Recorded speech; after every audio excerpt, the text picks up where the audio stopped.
तस्य ज्ञानाञ्जनशलाकया चक्षुरन्मीलितनयेन तस्मै श्रीगुरवे नमः।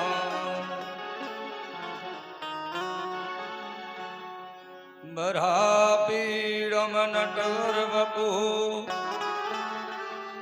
कर्णयो कर्णिकारं बिभ्रद्वासः कनककपिशं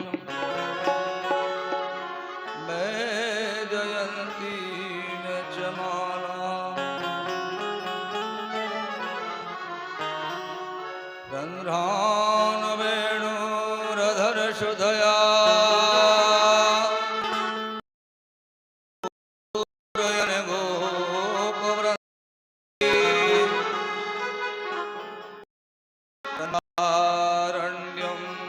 पदरमणं प्राविशदगीतकीर्ति।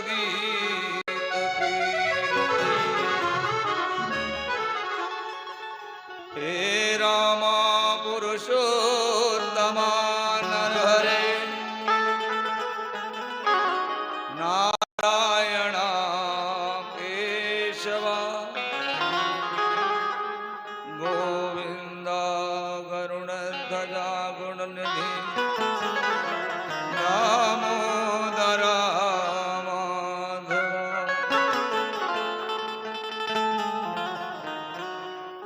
हे कृष्णा कमलापति यदुपति सीतापति श्रीपति वैकुंठाधिपति चराचरपति लक्ष्मीपति पाहि मां। हनुमान अंजनेशुन वायुपुत्रो महाबलः रामेष्टफाल्गुनसखा पिङ्गाक्षो मितविक्रमः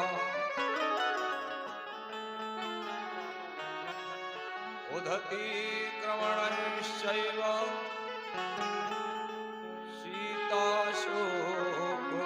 सीताशोकविनाशकः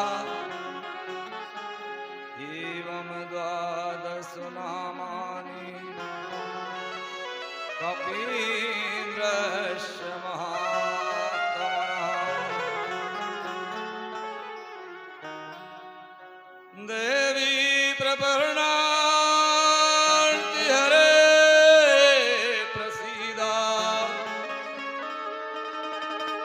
प्रसीद मातर जगतोऽखिलस्य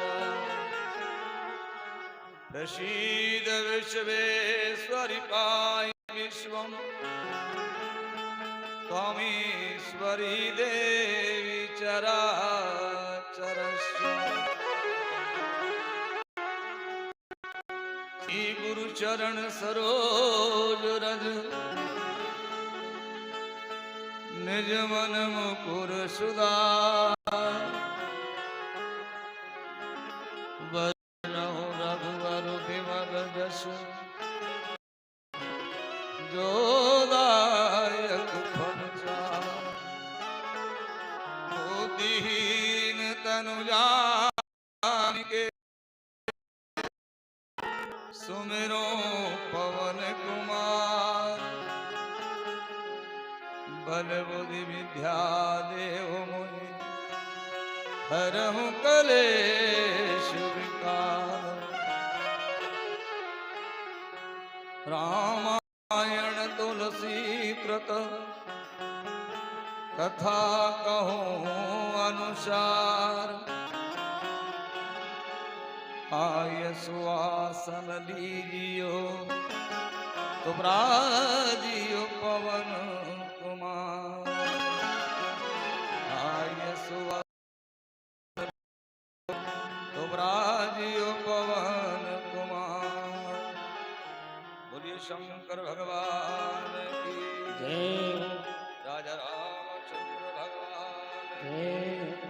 बाल कृष्ण लाल भगवान।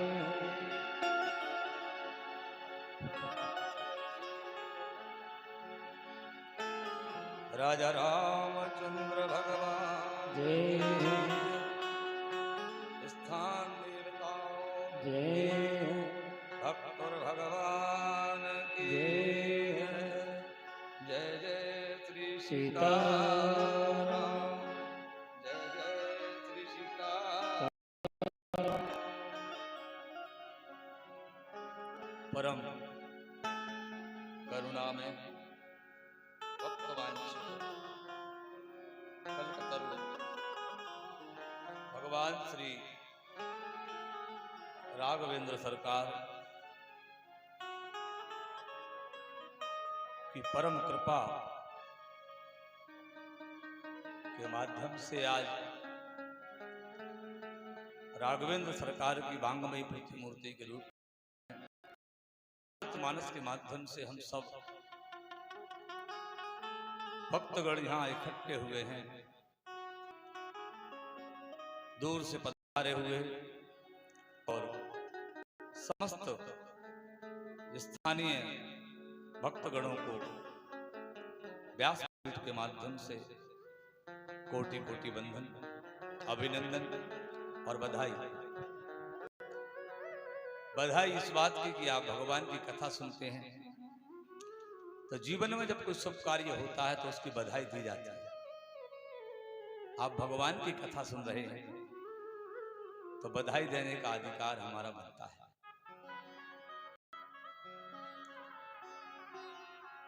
भगवान की कथा को प्रारंभ करें उससे पूर्व प्रतिदिन की भांति जिस प्रकार से हम सब मन को वाणी करते हैं,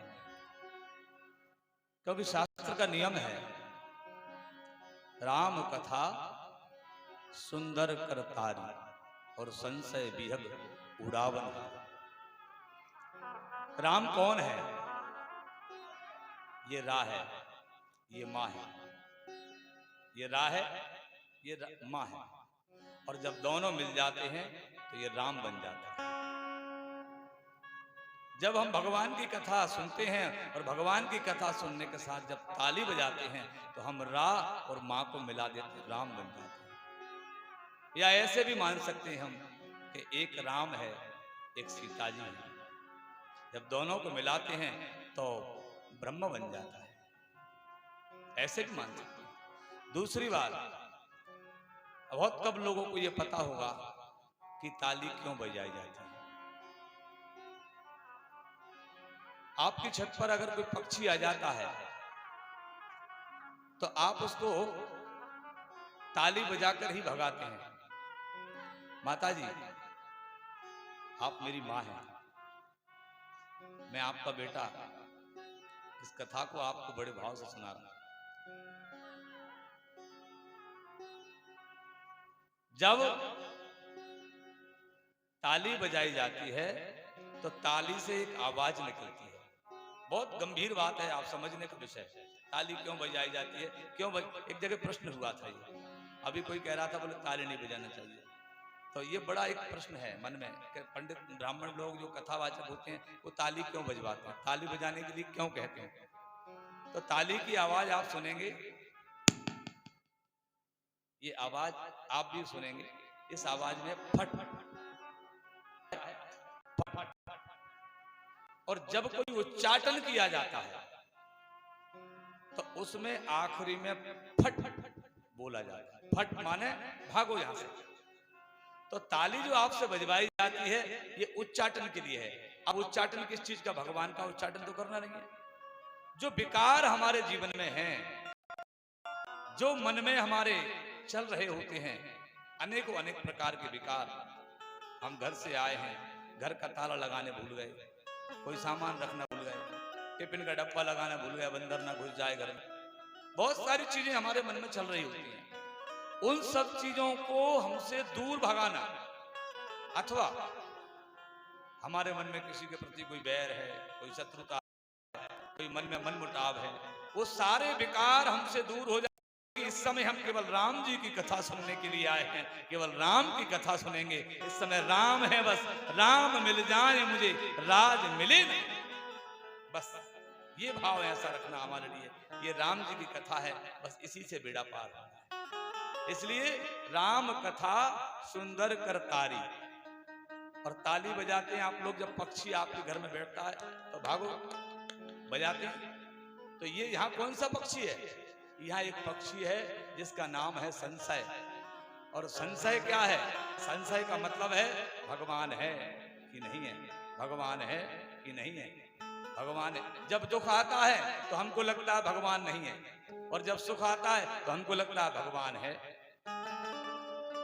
जीवन में जब जब आता तब सबको ऐसा लगता है कि भगवान नहीं है, और जब सुख आ जाता है तो भगवान है, ऐसा लगता है भगवान है। ये क्योंकि ये मकान दिया है तो भगवान ने दिया, बेटा हुआ तो भगवान ने दिया, पत्नी सुंदर है तो भगवान ने दिया, पत्नी गुणवान है तो भगवान ने दिया। और जरा सा दुख आया, कोई घाटा हुआ या कोई और बात हुई, बोले भगवान ने ये बड़ा बुरा किया। अब बताइए आप, भगवान का ना लेना ना देना। तो मेरा मतलब है ये संशय जो मन में हमारे होता है कि भगवान हमारे साथ नहीं है, वो संशय को दूर करने के लिए जो है वो संशय रूपी पक्षी उड़ जाता है ताली बजाने से, और उड़ करके फिर वो कहाँ बैठता है जाकर के? जिसके मन में संशय होता है वहां जाकर बैठ जाता है और वहां बैठा रहता है। सीताराम सीताराम सीताराम कहिए, जाहि विधि राखे राम, ताहि विधि रहिए। राम सीताराम सीताराम कहिए, ताहि विधि राखे राम, ताहि विधि रहिए। राम सीताराम सीताराम कहिए, जाहि विधि राखे राम, ताहि विधि रहिए। राम सीताराम सीताराम कहिए, ताहि विधि राखे राम, ताहि विधि रहिए। सीताराम सीताराम सीताराम कहिए, जाहि विधि राखे राम, ताहि विधि रहिए। सीताराम सीताराम सीताराम कहिए, ताहि विधि राखे राम, ताहि विधि रहिए। सीताराम सीताराम सीताराम कहिए, जाहि विधि राखे राम, ताहि विधि रहिए। सीताराम सीताराम सीताराम कहिए, ताहि विधि राखे राम, ताहि विधि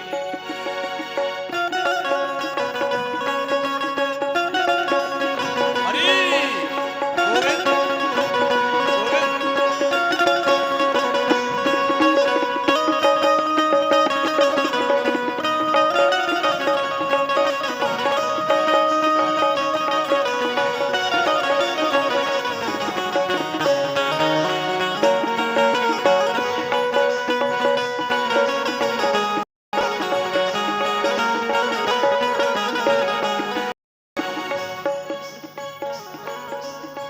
मुख में हो राम राम, जन सेवा हाथ में, तू अकेला नाही प्यारा राम तेरे साथ में।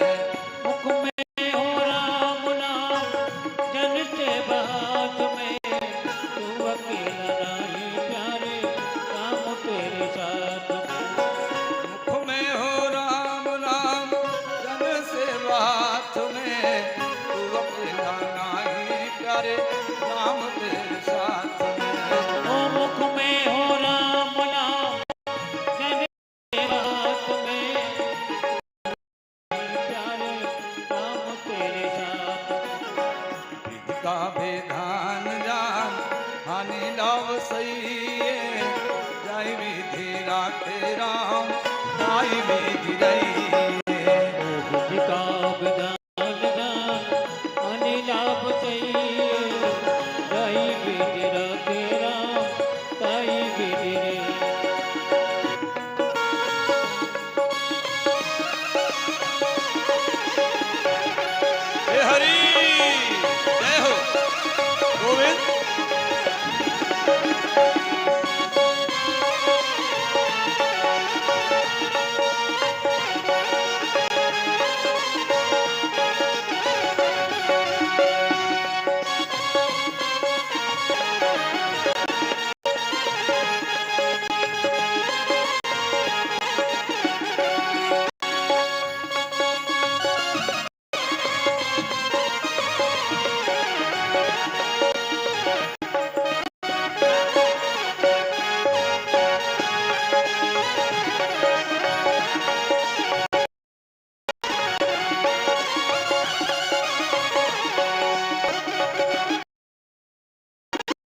छोटी सी चीज अगर हमको अधिक उपलब्ध हो जाए, यानी दूसरों से हम थोड़े से भी ज्यादा हो जाए, तो हमारा स्वभाव बदल जाता है। हमारे जैसा हम पहले होते हैं कि यह अभिमान तो फिर मान नहीं पाएगा, होगा वही प्यारे जो श्री राम जी को भाएगा। या अभिमान तो फिर मान नहीं पाएगा, होगा वही प्यारे जो श्री राम जी को भाएगा। यह अभिमान तो फिर मान नहीं पाएगा, होगा वही प्यारे जो श्री राम जी को भाएगा। या अभिमान तो फिर मान नहीं पाएगा, होगा वही प्यारे जो श्री राम जी को भाएगा।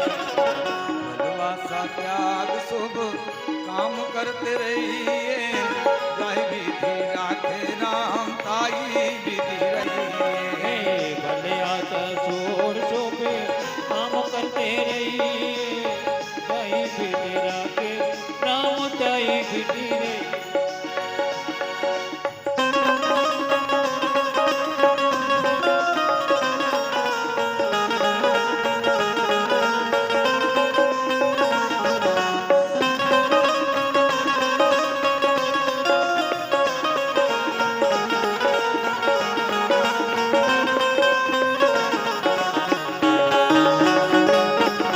हे हरि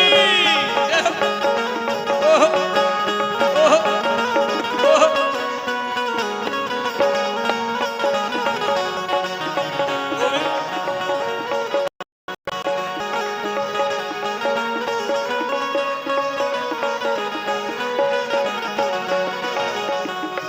और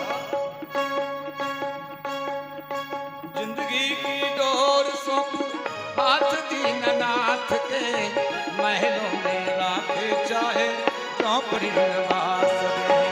जिंदगी डोर सौंप हाथ दीननाथ के, महलों में राखे चाहे झोपड़ी में बात दे।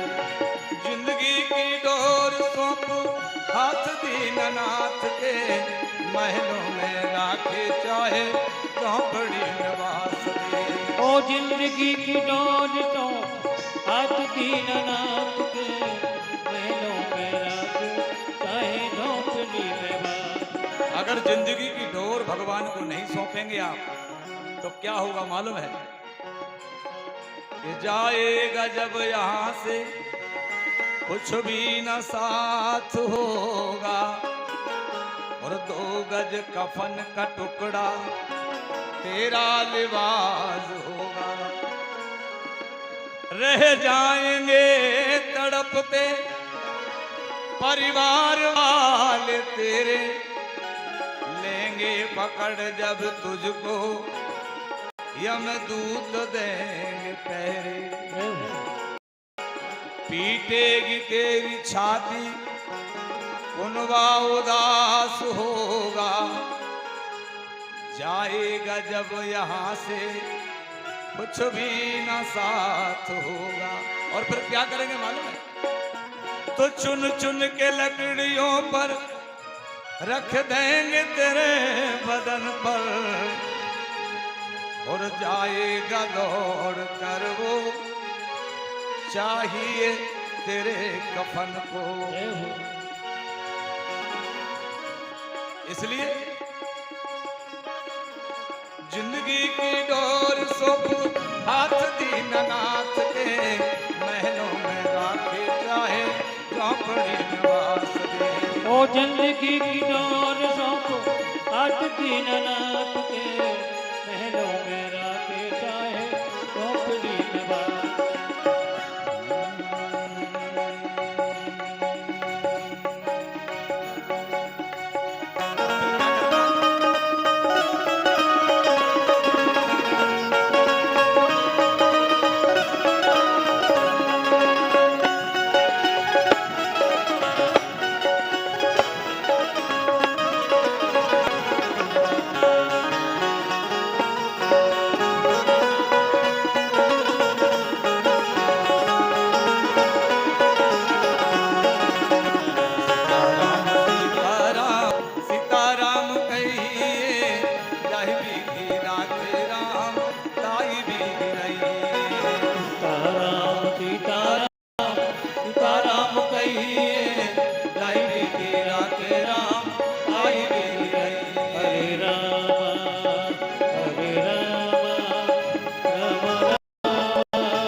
हरे राम हरे राम जय हो राम राम हरे हरे हरे कृष्णा जय हो हरे कृष्णा कृष्णा कृष्णा हरे हरे ओ हरे राम हरे राम राम राम हरे हरे हरे राम हरे राम राम राम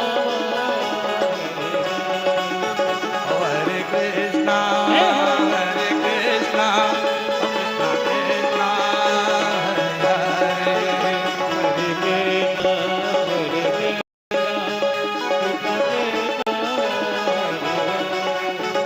हरे कृष्णा हरे कृष्णा कृष्णा कृष्णा ओ हरे कृष्णा राम कृष्णा हरे हरे हरे राम हरे राम राम हरे हरे हरे हरे कृष्णा राम हरे हरे हरे राम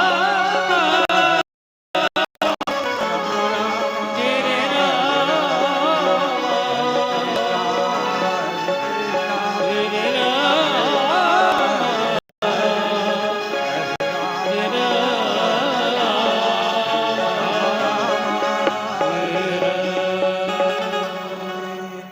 जय जय श्री सीताराम बोले संकट मोचन हनुमान जी महाराज की जय।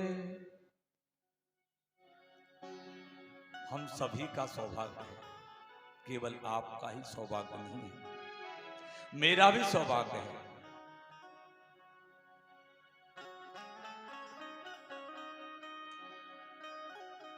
जब आज से लगभग 3 से 4 वर्ष हो चुके हमको यहाँ आते हुए। क्यों पंडित जी?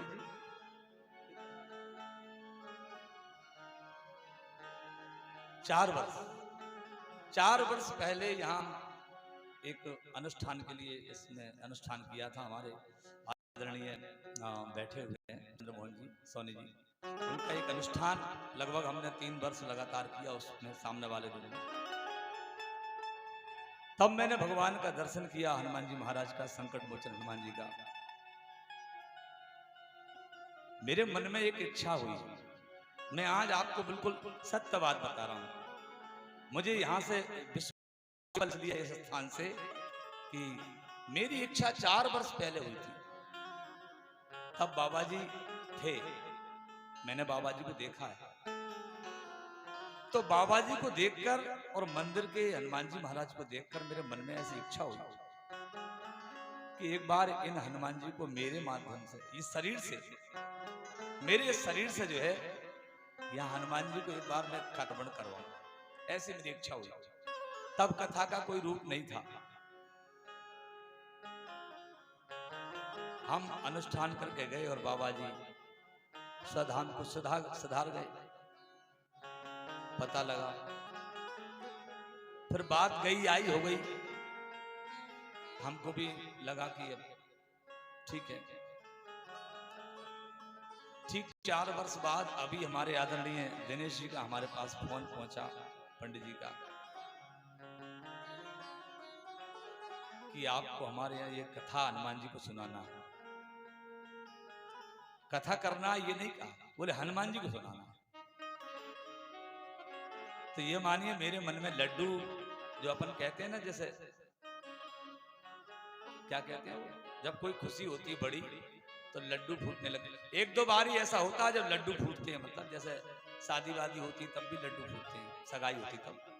तो अब लोगों की तो सगाई होती है तब लड्डू फूटते हैं, लेकिन हमें तो भगवान की कथा सुनाने के लिए मौका मिल जाए ना तो हमारे मन में लड्डू फूटने लग जाते हैं।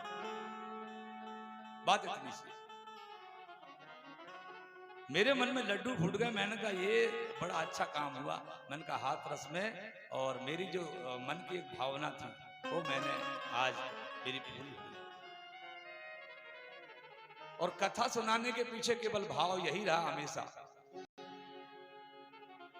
कि आदरणीय हमारे दिनेश जी जो पूजन करते हैं, इनका भाव हनुमान जी के प्रति ऐसा है, मैं वर्णन नहीं, मतलब हम लोग तो ब्राह्मण हैं चूंकि, और ये चीज ज्यादा समझते हैं, लेकिन ऐसा भाव मैंने हनुमान जी के प्रति, ऐसा प्रेम मैंने नहीं देखा। और केवल दिनेश जी का नहीं, पूरे परिवार का जो प्रेम है, मतलब इसको दूसरे पूजा करने वाले लोग तो पुजारी जो होते हैं वो केवल मंदिर को ये मानते हैं कि हमारे यहाँ केवल भगवान है, हमारी ड्यूटी है, जिम्मेदारी है, पूजा कर दी हमने, बस खत्म बात। लेकिन ना, यहाँ परिवार ये सोचता है भगवान सोया कि नहीं सोया, जाग तो नहीं रहा भगवान, हम सो गए भगवान जग रहे हैं। ये विचार, ऐसा भाव मन में जब मैं देखता हूं ना, तो मेरे मन में आता है परमात्मा, अगली बार जब मैं कभी जन्म लूं तो मुझे ऐसी मंदिर का कुछ बंदर ही बना देना, कोई बात नहीं, कम से कम लोगों के जूते चप्पल उठाकर भाग जाया करूंगा, ये भी ठीक है, और क्या। हाँ, ये भाव है साहब, अपना अपना भाव है। ये तो सब मांगते हैं तो यही मांगते हैं, और क्या मांगते हैं, यही तो मांगते हैं। मैंने तो यही सोच रखा है, मैंने कहा भगवान कभी मुझे जीवन मिले तो इस मंदिर में वास करने का जीवन मिले, लेकिन शर्त यह है कि दिनेश जी भी मेरे साथ में।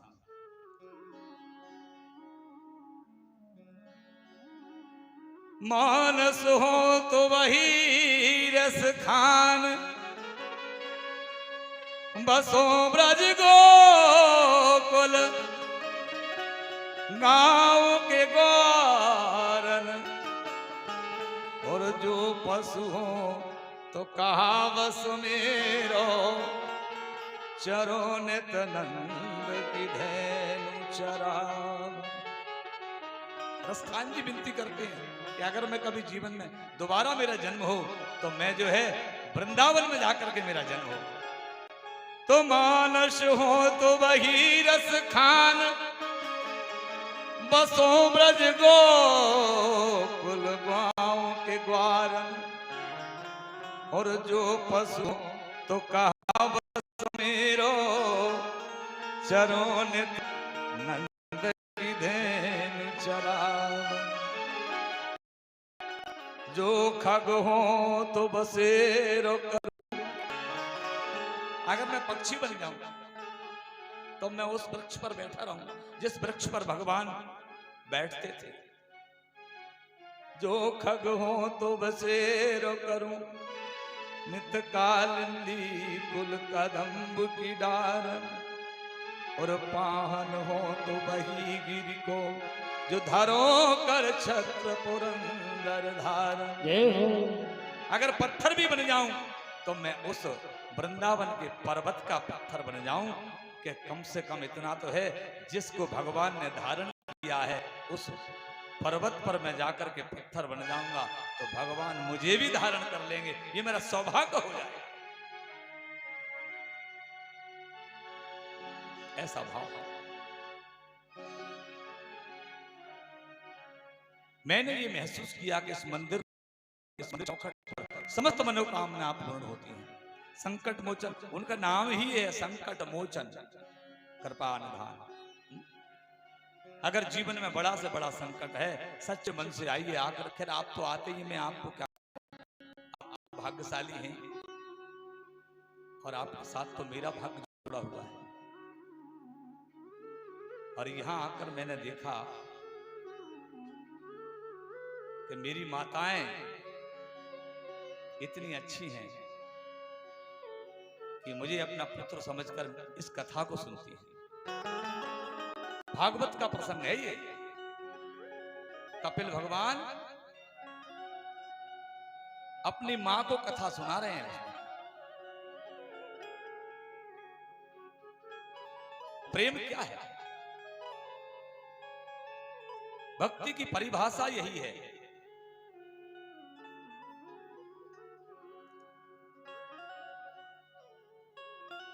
अगर प्रेम हम छोटों पर करते हैं तो वो प्रेम वात्सल्य बन जाता है। छोटों पर प्रेम करते हैं तो प्रेम बन जाता है, और बराबर वालों पर प्रेम करते हैं मैत्री बन जाती है।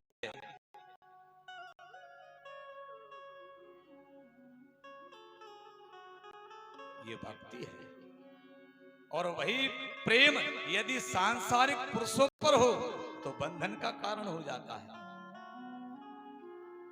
और यदि ही प्रेम ईश्वर के चरणों में लग जाए तो भव बंधन से मुक्ति मिल जाती है। प्रेम के लिए रामायण में बताया है कि जननी जनक बंधु सुतदारा तन धन भवन सुहृदय परिवार। हम किसको मानते हैं? जननी माँ को प्रेम करेंगे, जनक पिता को प्रेम करेंगे, बंधु भाई को प्रेम करेंगे, सुत पुत्र को प्रेम करेंगे, दारा स्त्री पत्नी को प्रेम करेंगे, तन शरीर को प्रेम करेंगे, धन धन को प्रेम करेंगे, भवन को प्रेम करेंगे। इनके प्रति जैसा प्रेम हमारा है, ऐसा प्रेम अगर हमें भगवान से हो जाए, सब कर ममता ताग बटोरी, सारी ममता को बटोर लो, और मम पद मन ही बांधी बर डोरी। इन सबसे जो प्रेम आपको है, वो सबका प्रेम उठा करके केवल भगवान के चरणों में लाकर रख दें कि जितने भी ये रिश्ते हैं,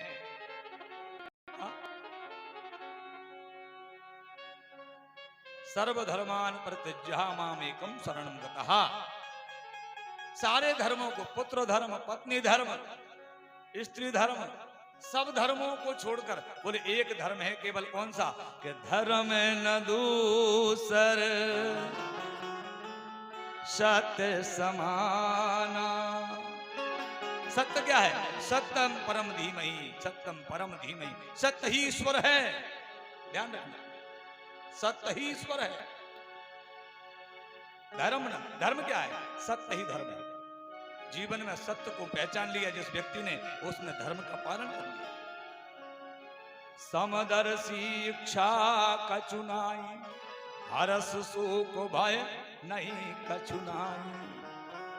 सबको समान रूप से जब देखते हैं ना, सुख को दुख को, अपने को पराये को, तो फिर उसमें जो है कोई ना दुख होता है और ना कोई प्रसन्नता होती है। भगवान कहते हैं मेरे हृदय में ऐसे ही लोग बसते हैं। बोले कैसे? के अस सज्जन मम उर्वस कैसे, और लोभी हृदय बसऊं खल जैसे। अस सज्जन मम उर्वस कैसे, लोभी हृदय बसऊं धन जैसे। भगवान कहते हैं ऐसे लोगों को मैं कैसे प्रेम करता हूं? जैसे लोभी के मन में धन का वास होता है, ऐसे मैं उनको प्रेम करता हूं। भगवान ऐसे लोगों से द्रवीभूत हो जाते हैं, ऐसे लोग। लेकिन ये सब कब होता है? कि जान ले जो जान निहारा,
राम जी को केवल प्रेम पसंद है और कुछ अशांति तो राम जी को कतई पसंद नहीं है। जब तक अयोध्या में झगड़ा नहीं हुआ तब तक राम जी वहीं रहे, और झगड़ा चालू हुआ, उन्होंने कहा हम तो जा रहे हैं भैया, अब तुम कर, जब तक तेरा और मेरा नहीं हुआ कि ये मेरा बेटा और ये तेरा बेटा, ये मेरा बेटा राजा बनेगा, ये तेरा बेटा राजा बनेगा, तब तक भगवान रहे अयोध्या में। और जिस दिन ये बात आ गई कि मेरा बेटा राजा बनेगा, उस दिन भगवान ने कहा कि मुझे ऐसे घर में ही नहीं रहना है। तो विचार करिए आप कि भगवान रहता कहाँ है। चलिए मैं आपको आपके घर का उदाहरण देता हूं। कल हम बाबूजी के घर भोजन करने गए निमंत्रण में। अब निमंत्रण में गए हम कल, अब विचार करिए कि अगर हम निमंत्रण में गए उस समय इनके घर में ये आपस में झगड़ा कर रहे होते तो क्या हम भोजन करते क्या? अच्छा आप लोग बताओ। चलो ये इनका छोड़ो, अच्छा आप किसी के यहाँ मेहमानी के लिए जाएं और उनके घर में पति पत्नी आपस में जोर से झगड़ा करें, आप पहुंचे और वो झगड़ा चालू कर दें आपस में, तो क्या आप उस घर में मेहमानी करेंगे क्या? कौन कौन करेंगे ऐसे घर में मेहमानी? जिस घर में पति पत्नी झगड़ा करेंगे या पति पत्नी को पीट रहा हो, पत्नी पति को पीट रही हो, आप रहेंगे? क्यों बेटा तुम रहोगे क्या? ऐसे घर में चले जाओ, रह जाओगे क्या? नहीं रहोगे ना, कोई नहीं रहेगा साहब। अब विचार करिए आप कि जब हम संसारिक लोग अशांति है उस जगह पर नहीं रह पाते हैं, तो क्या भगवान हमारे घर में रह सकता है? क्या लक्ष्मी हमारे घर में रहेगी? अरे लक्ष्मी कौन है? बोले शांताकारं भुजगशयनं पद्मनाभं सुरेशं विश्वाधारं गगन सदृशं मेघवर्णं शुभांगं लक्ष्मीकान्तं कमलनयनं योगी विद्यारणगम्यं वंदे विष्णुं भवभयहरं सर्वलोकैकनाथं। भगवान कौन है? शांताकारं, शांत, बस लड़ो मत, झगड़ो मत, शांति से रहो, बस ये घर है तो घर है, नहीं तो मकान है ईंटों का। ये तो मकान तो पक्षियों को भी बनते हैं, मकान तो पक्षियों को भी बनते हैं, नहीं बनते के मकान? उनके भी तो बनते हैं ना, सबके मकान, ऐसा कोई नहीं जिसके नहीं। लेकिन घर तो सद्बुद्धि से, सदमति से और जो है एक मति सुमति हो तो घर होता है। शांताकारं भुजगशयनं। और भगवान विष्णु सो काय पर हैं? सर्प पर। सर्प क्या है? सर्प क्रोध का कारक है। सर्प को सबसे अधिक क्रोध आता है और वो सर्प के ऊपर कौन सो रहा है? शांति।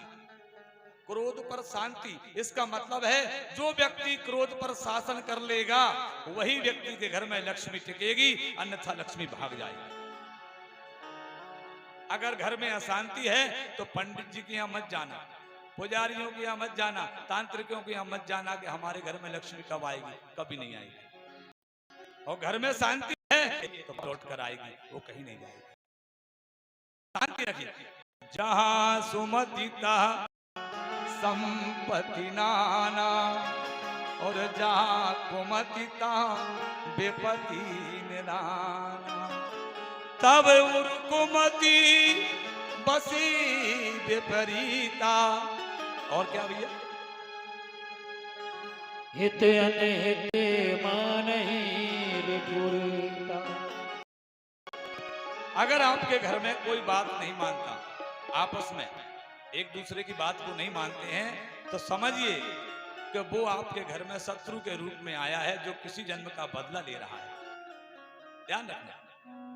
अगर आपकी बात को नहीं मान रहा है कोई और आपके साथ में ठीक व्यवहार नहीं कर रहा, समझिए पूर्व जन्म का कोई बड़ा शत्रु है जो तुम्हारे साथ रह करके तुमसे बदला ले रहा है। ध्यान रखना। क्योंकि तब और कुमति बसी विपरीता हित मानहु रिपुप्री। हित की बात कहोगे तो वो आपको शत्रु मानने लगेगा, शत्रु मानेगा। लक्ष्मी अगर चाहते हैं, मेरा विश्वास है, अगर आप चाहते हैं आपके घर में लक्ष्मी का वास हो तो कोशिश करिए झगड़ा ना, शांति। शांताकारं भुजगशयनं पद्मनाभं सुरेशं विश्वाधारं गगन सदृशं। जो क्रोध पर शासन कर लेता है तो फिर क्या होता है? फिर क्या करते हैं? वो लक्ष्मीकांतम कमलनयनम योग। लक्ष्मी जी पैर दबाती भगवान विष्णु के, केवल इसलिए क्योंकि शांति शांति शांति, बस शांति। अयोध्या में भगवान शांति थी तब तक रहे, और जब हुई तो भगवान ने कहा हम तो अपना झूला उठाकर चले। अब तो उन्होंने अपनी मर्जी से ही सरस्वती को बुलाया, बोले मना से कह दो कि ये कैसे कह दे, अब कह करके जो है हमको वनवास करवा दे, हमें नहीं रहना यहाँ, हम तो वन में जाएंगे और वन में जाकर अपना जीवन आनंद करेंगे ना। अशांति जहां वह भगवान की आशा मत करना आप, चाहे मेरे पास आए या किसी और के पास जाए, लक्ष्मी कोई नहीं दे सकता। लक्ष्मी केवल एक ही गारंटी है, अगर घर में शांति है तो लक्ष्मी का बाप भी तुम्हारे घर लौट कर आएगा, मेरा विश्वास है। मैंने कह दिया शांति रखो। कल की कथा में हम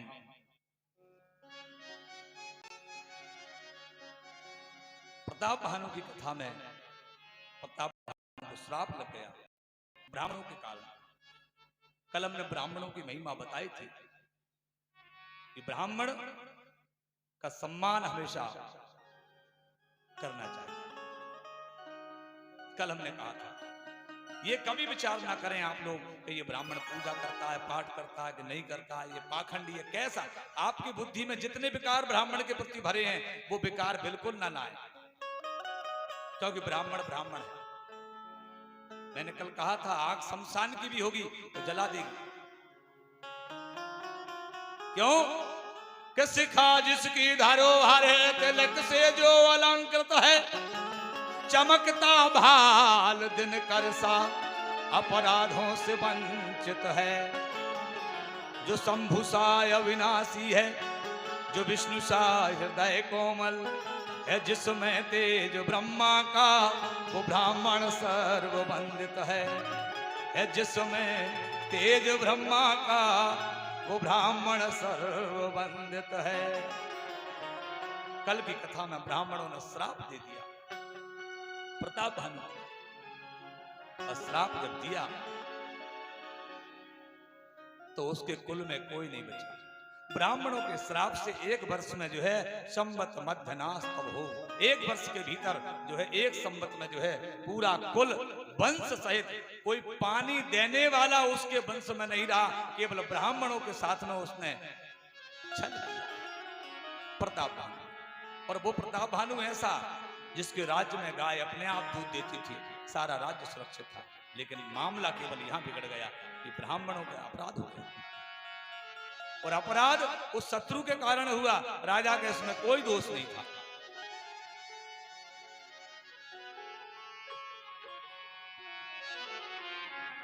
भरद्वाज सुन जाई जब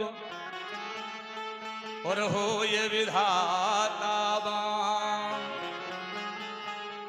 धूर मेरु सम जनक जम ताहि ब्याल समदाम। भगवान जब, बाम का मतलब क्या है? बाम माने डेढ़ा हाथ, डेढ़ा ही होता है ना भैया, डेढ़ा ही हाथ, बाम माने डेढ़ा। भगवान जब इधर हो जाते हैं तो आपका अहित होने लग जाता है, और भगवान इधर आ जाते हैं सीधे हाथ पर तो आपका हित होने लग जाता है। तो यहां बाबा तुलसीदास जी निवेदन कर रहे हैं, बोले भरद्वाज सुन जाए जब हो ये विधाता बाम। जब भगवान विपरीत चला जाता है तो फिर क्या होता है? बोले धूर मेरु सम, जो धूल होती है ना वो पहाड़ का जैसा रूप धारण कर लेती है, इतना बड़ा रूप उसका बन जाता है। और जनक मेरु सम, और जनक धूर मेरु सम जनक जम, पिता जो है मृत्यु का कारक बन जाता है, मृत्यु का कारण पिता बन जाता है जिसने पैदा किया है। ताहि ब्याल समदाम। और भगवान जब विपरीत में होता है तो रस्सी जो है सांप का काम करने लग जाती है। ये भाव रामायण हमको दे रही है। इसलिए भगवान को हमेशा अपने सीधे हाथ पर रखिए। समय व्यतीत हुआ, श्राप लग चुका था प्रताप भानु को कि तुम राक्षस बनोगे जाकर के। और प्रताप भानु ने जाकर के जो है भूप अनुज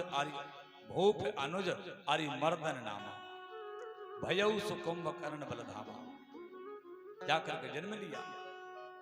जो प्रताप भानु था वो रावण बना है, अरिमर्दन जो था वो कुंभकर्ण बना है, और एक उनका जो मंत्री था वो धर्मरुचि नाम का जो मंत्री था वो विभीषण जी बने हैं।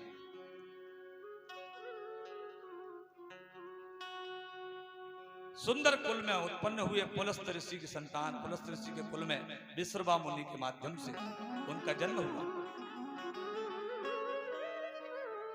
संत की संतान है। रावण जो है साधारण व्यक्ति की संतान नहीं है, एक संत की संतान है, एक ऋषि की संतान है। विश्रवा मुनि कोई साधारण व्यक्ति नहीं थे, उनका तेज रावण में समाया हुआ है। इसलिए उसने वेदों का पठन पाठन, शास्त्रों का पठन पाठन, पुराणों का पठन पाठन किया है। उन सब को पढ़ने के बाद जब उसमें एक सार उसको प्राप्त हुआ कि तप करना चाहिए, तो तीनों भाई तप करने के लिए चले गए। और तप भी ऐसा नहीं, तप भी ऐसा वैसा नहीं, कीन विविध तप तीनों भाई, और परम उग्र नहीं बरनी सुजाई।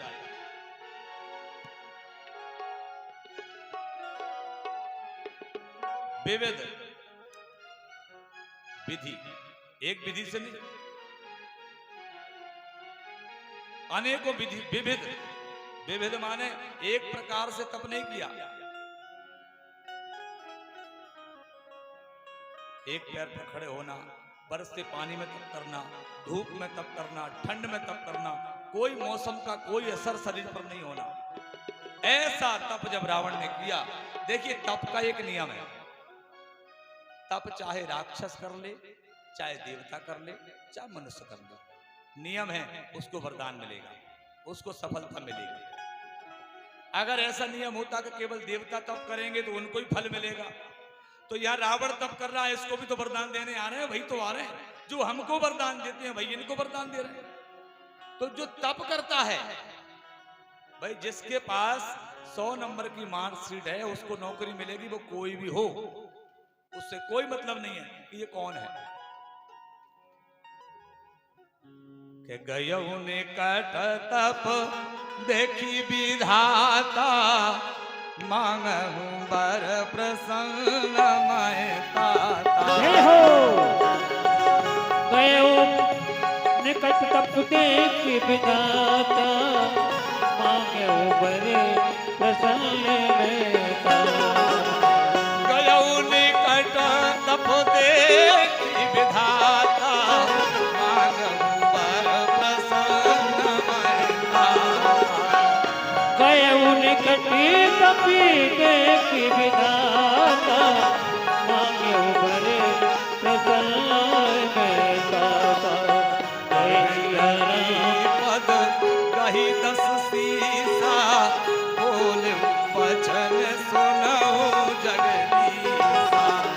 राम जय राम, जय जय राम, श्री राम जय राम, जय जय राम, श्री राम जय राम, जय जय राम, श्री राम जय राम, जय जय राम। बोलिए शंकर भगवान की। तप किया, और तप करने के बाद कर विनती पद गही 10 सीसा। ब्रह्मा जी आए वरदान देने। भगवान शिव बाबा पार्वती को निवेदन कर रहे हैं कि ब्रह्मा जी अकेले वरदान नहीं दे पा रहे थे, अकेले ब्रह्मा जी वरदान देने में समर्थ नहीं थे। शिव जी से कहा साहब आप चलो तो ठीक है, क्योंकि आज तो बड़ा कठिन वरदान देना, और लोग भी साधारण नहीं है, क्या मांग लें। तो हम 2 लोग रहेंगे साथ में, तो कम से कम ये तो पता लग जाएगा कि तुम इशारा कर दोगे, अरे ये मत दो, ये वरदान मत दो, ये ठीक नहीं है, ये राक्षस है, ऐसे तो कह दो। तो ब्रह्मा जी ने भगवान शिव को कहा, बोले चलो मेरे साथ। शिव जी ने कहा चलो हम चलते हैं। हाँ? एव मस्तु तुम बड़ तप कीना, मैं ब्रह्मा, रामायण की चौपाई कह रही है, मैं ब्रह्मा मिली तही वर दीना। मैंने और ब्रह्मा जी ने मिलकर वरदान दिया है। बोले क्या वरदान दिया है? कि हम कहूं के मरे न मारे, हम कहूं के ना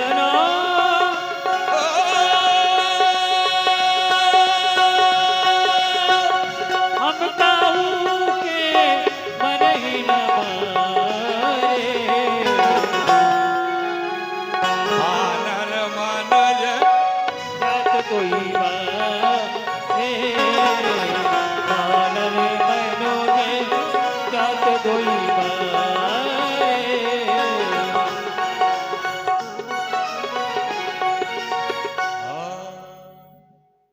हम काहू के मरहि न मारे, वानर मनुज जाति दुई बारे।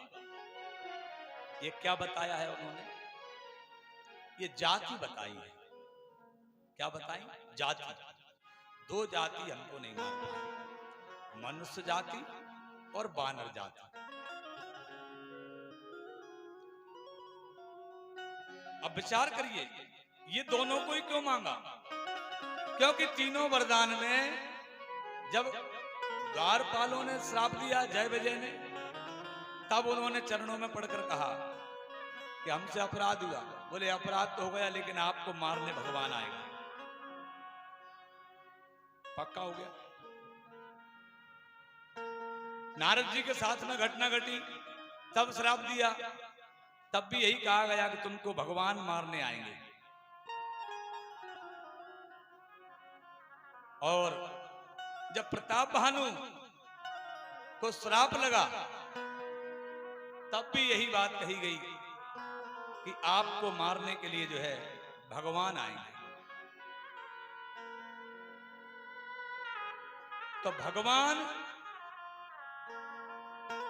तो आएंगे, लेकिन उन्होंने दो जातियों का निवेदन किया। बोले कौन कौन सी? बोले एक तो वानर और एक जो है मनुष्य, दो जाति।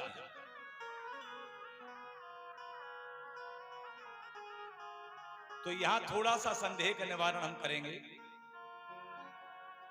कि उसका वरदान मांगने का जो मतलब था,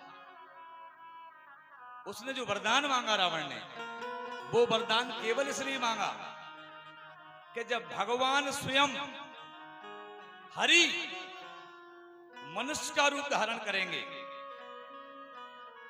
तब वही मुझे मार पाए, अन्यथा और साधारण मनुष्य मुझे कोई ना मार पाए। अब अपन विचार करें इस पर कि जब मनुष्य और वानर, तो वानर शब्द को हरि कहा गया है, ऐसा मीनिंग मैंने देखा है। और दूसरे तरीके से भी अगर हम देखें तो देखिए आप, चौपाई बता रही है। एक चौपाई से हमको संकेत मिलता है कि हरि माने वानर और वानर माने हरि। जब भगवान जानकी जी की खोज करते करते किष्किंधा के किनारे पहुंचे और पर्वत के पास में जब खड़े हैं, तो वहां हनुमान जी ने पूछा ब्राह्मण के रूप में आकर के कि आप यहाँ कैसे घूम रहे हैं? तो तब हनुमान जी ने जब पूछा, तब जो है भगवान ने ये बात कही, हनुमान जी को निवेदन किया। बोले क्या? कि यहाँ हरि निश्चर वैदेही। तो अब विचार करिए, हरि शब्द इसमें आ रहा है, तो यहाँ हरि, इसका मतलब वहां तो हरि नहीं है, हरि तो कहीं और है। तो वहां कहने का अगर वो शब्द को अपन वहां सेट करते हैं तो वो नहीं आता। इसका मतलब वो गोपनीय भाव से ये कह रहे हैं, उनको वानर शब्द प्रयोग करके कि आप यहाँ हरण हुआ है वानर राज हमारी जानकी जी का इस क्षेत्र में। तो ये दूसरा हरि शब्द को अगर दूसरी जगह अगर हम समझेंगे, तो दूसरी जगह अगर समझने का प्रयास करेंगे अपन, तो जो है रीझई राजकुंवरी छवि देखी, इनई बरिए हरि जान विशेखी। नारद जी के समय की चौपाई है। जब नारद जी विवाह करने गए तो वहां ये चौपाई आई है। रीझई राजकुंवरी छवि देखी, इनई बरई हरि जान विशेखी। तो वहां भी जो है हरि का ही रूप है, वो बानर जो रूप दिया गया है वो बानर रूप हरि का ही रूप है।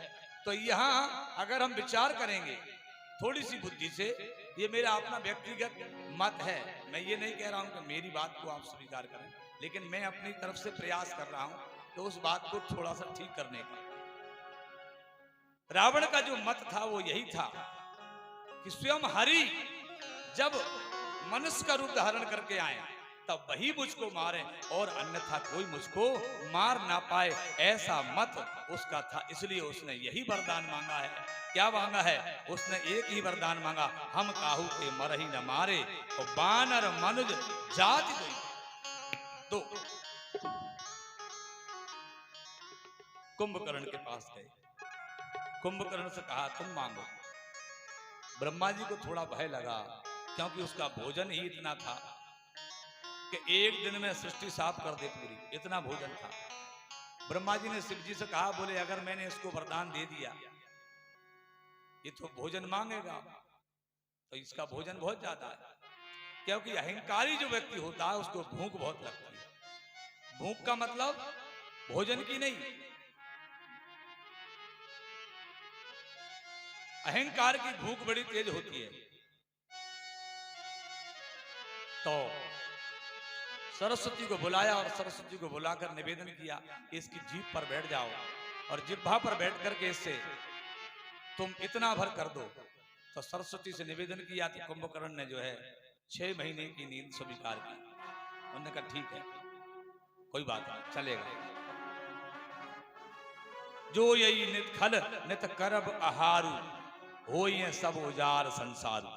अगर ये रोज भोजन करेगा तो मैं रोज बनाऊंगा और रोज ये भोजन कर जाएगा, सृष्टि का निर्माण ही नहीं कर पाऊंगा मैं।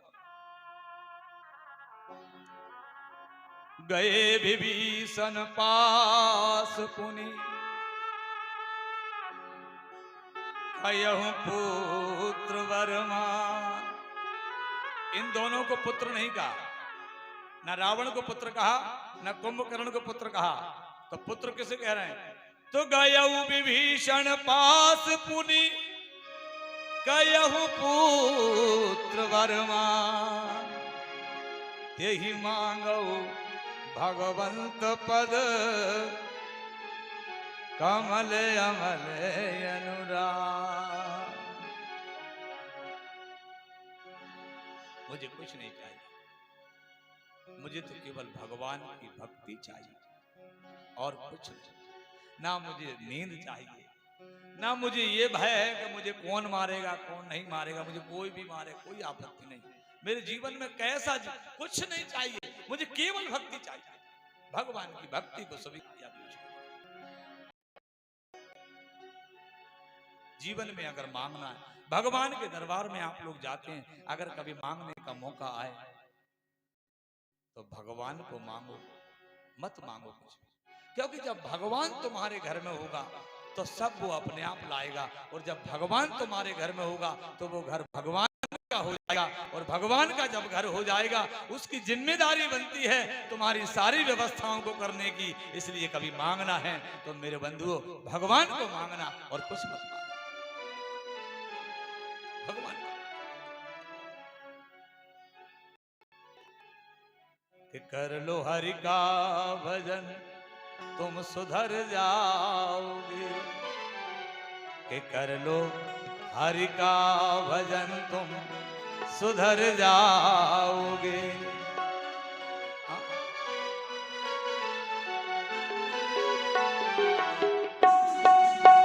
तुम सुधर जाओगे, कर लो हरि का भजन तुम सुधर जाओगे। होगी तेरी परख, होगी तेरी परख, बल अमर जाओगे। कर लो हरि का भजन सुधर जाओगे। सुधर जाओगे। ओ होगी तेरी परख बन अमर जाओगे। होगी अपनी परख बन अमर जाओगे। का भजन तुम सुधर जाओगे।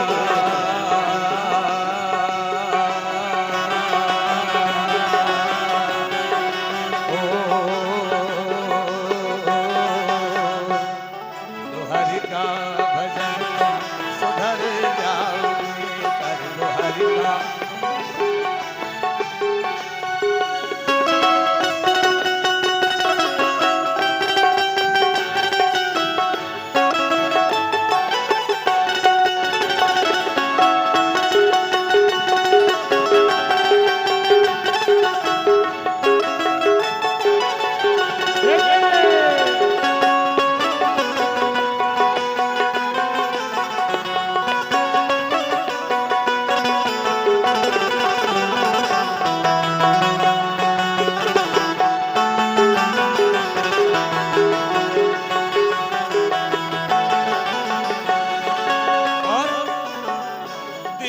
दुखियों के दुख का निवारण करो। दुखियों के दुख का निवारण करो। दीन दुखियों के दुख का निवारण करो। दीन दुखियों के दुख का निवारण करो। उनको तारोगे तुम भी तो तर जाओगे।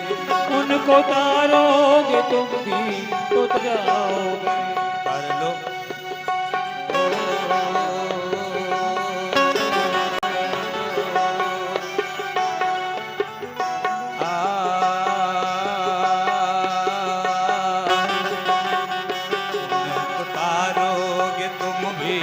तर जाओगे। उतारोगे तुम भी तर जाओगे। कर लो हरि का, कर लो हरि का, कर लो हरि का भजन तुम सुधर जाओगे।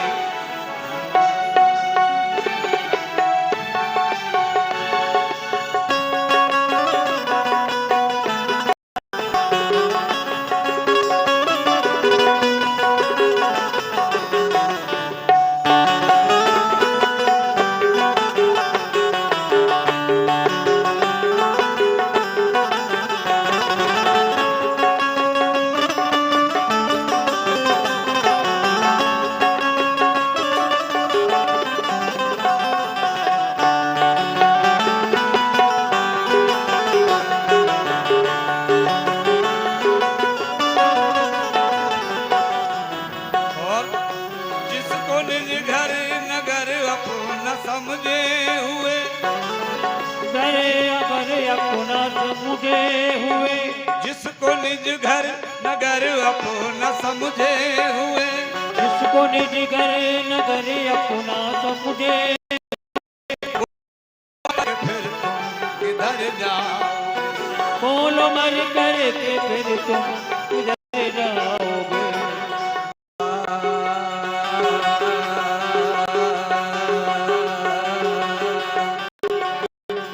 बोलो मर कर के फिर तुम किधर जाओगे।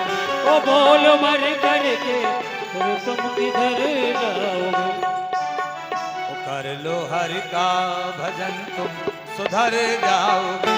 बोलो हरि का भजन तुम सुधर जाओगे। बोलो मर कर के फिर तुम किधर जाओगे। बोलो मर कर के फिर तुम किधर जाओगे।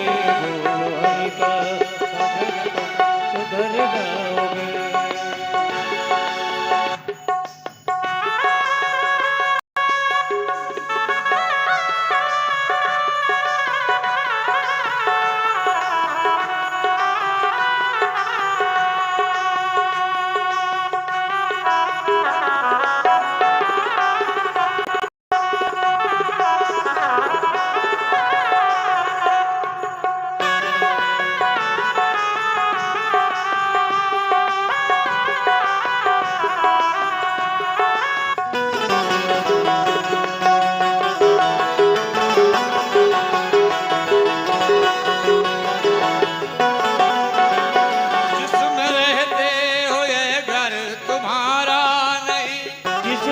रहते हो है घर तुम्हारा नहीं, जिसमें रहते हो ये घर तुम्हारा नहीं, जिसमें रहते हो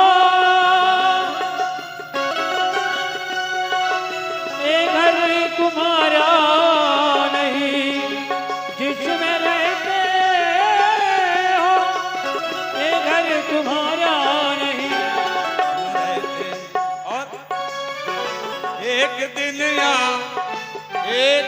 यहाँ से निकल जाओगे, एक दिन यहाँ से बरबस निकल जाओ।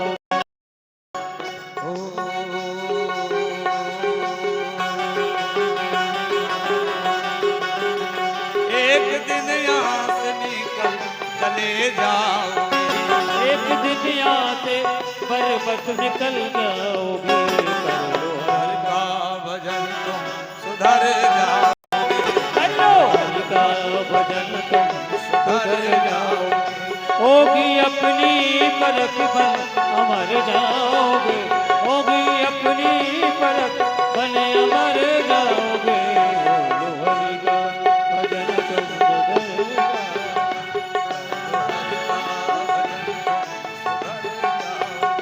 और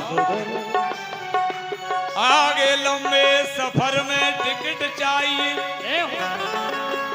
जब जाएंगे आगे आप जाएंगे, आपने देखा होगा कि रेल में दो तरह के लोग होते हैं, एक जिसके पास टिकट है और एक जिसके पास टिकट नहीं है। जिसके पास टिकट नहीं है वो टीटी को देख करके वहां घुस जाता है उस छोटे वाले कमरे में। अब आप समझ गए हम कौन से कमरे में। और जिसके पास टिकट होता है ना वो बीड़ी पीकर टीटी के मुंह पर धुआं छोड़ता था, टिकट वाला। और जिसके पास टिकट नहीं है वो कहता भाई साहब मेरा झोला देखने जरा, मैं अभी 2 मिनट में आया। आगे लंबे सफर में टिकट चाहिए, आगे लंबे सफर का टिकट चाहिए, आगे लंबे सफर में टिकट चाहिए, आगे लंबे समय में टिकट चाहिए। पास होगा टिकट तो निडर जाओगे, पास होगा टिकट तो निडर जाओ।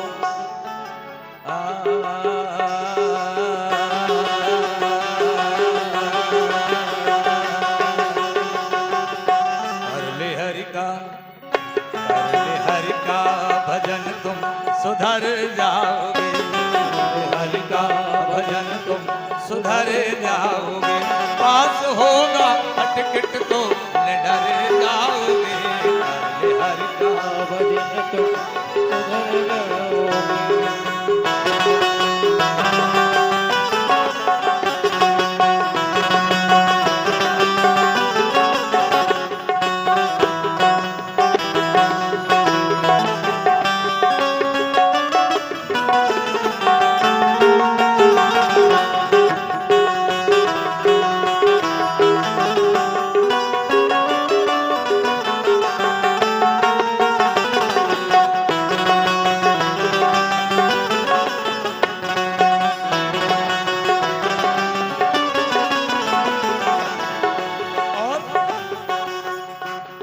पास में तुम्हारे जो टिकट ना हुआ,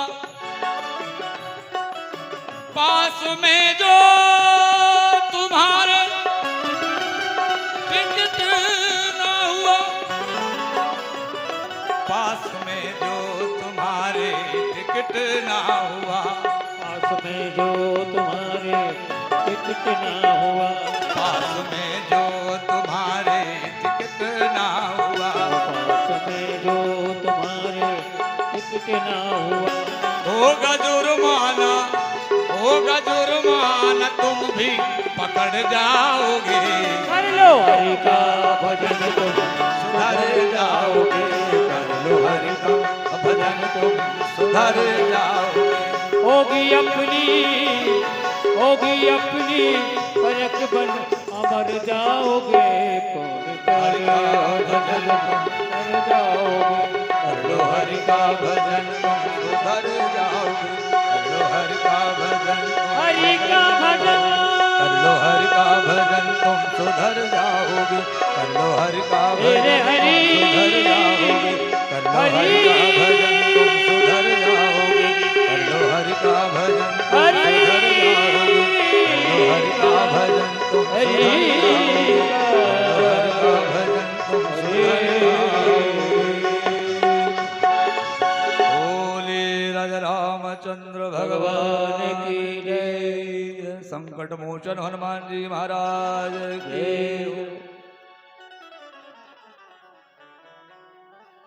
रावण कुंभकर्ण तीनों भाइयों ने वरदान मांगा। वरदान मांगने के बाद अब रहने के लिए जगह चाहिए। रहें कहाँ? वरदान ले लिया, अवतार हो गए, सब हो गए, जन्म हो गया, अब रहें कहाँ? रहने के लिए शास्त्र का नियम है, ऐसा रामायण में आया है कि हारि प्रेरित जही कलप जोई जातु धान पति होई और सूर प्रतापी अतुल बल दल समेत बस सोई। जब भी कभी रावण अवतार लेता है या जन्म लेता है तो हरि प्रेरित, हरि की प्रेरणा से हरि प्रेरित जही कलप जोई जातु धान पति हुई। राक्षसों का जो राजा होता है वो जो है सेना सहित उसमें वास करता है। किसमें? लंका में। कभी भी रावण अगर जन्म लेगा तो उसी में रहेगा, लेकिन उसमें रहें कैसे? उसमें रहने के लिए समस्या है। उसमें कुबेर के योद्धा रहते हैं। कुबेर के 1 करोड़ योद्धा उस लंका में रहते हैं। तो उस लंका में रहें कैसे? मैदान हमने तैयार कर दी, व्यवस्थित कर दी उसको, लेकिन इस समय उस लंका में कुबेर जो इनका भाई है,